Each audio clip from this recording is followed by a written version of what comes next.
Dans cette vidéo, nous allons plus parler des difficultés que l'on rencontre quand on cherche le stage. Donc, déjà, ce qu'il faut dire, c'est que nous ici, par exemple, avoir appris à l'université des sciences et polytechniques de Massoukou, les étudiants de Polytechnique, l'école Polytechnique de Massoukou, il y avait un monsieur, il m'appelle monsieur Abbas, je ne connais pas trop son nom, vu qu'il m'a pas enseigné, et il trouvait des stages pour tous les élèves de l'école.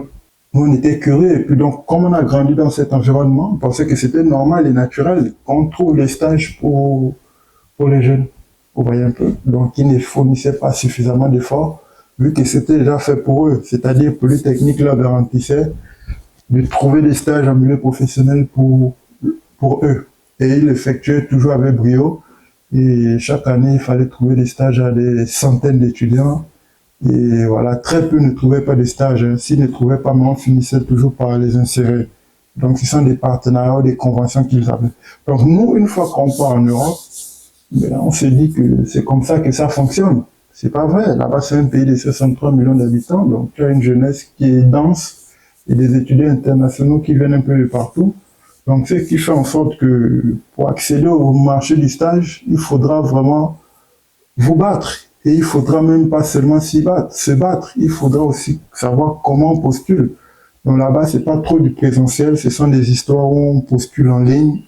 C'est des réseaux sociaux qui sont plus adaptés au milieu professionnel. Vous voyez un peu.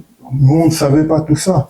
Donc, au moment où il fallait trouver les stages, on a vraiment peiné. Et voilà.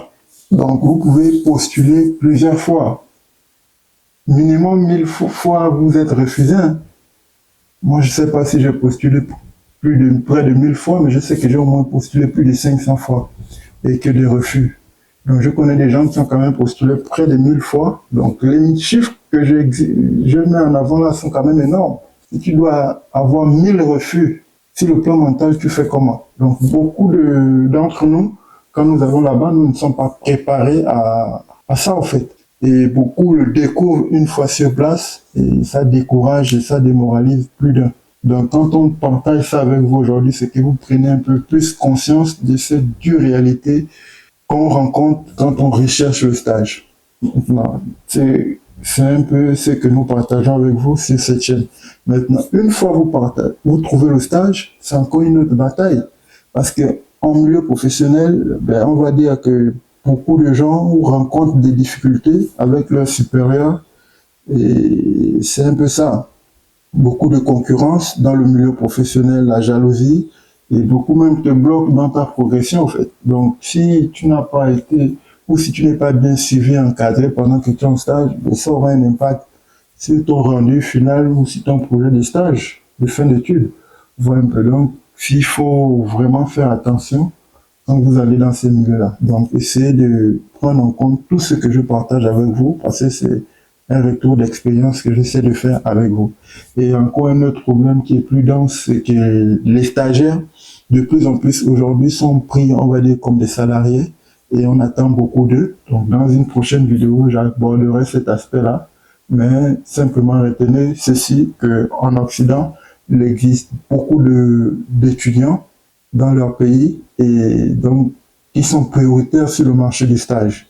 Voyez un peu. Donc, vous devez faire ou fournir 10 fois plus avant d'obtenir un stage. Nous l'avons fait. Je connais des gens qui ont galéré pour trouver un stage.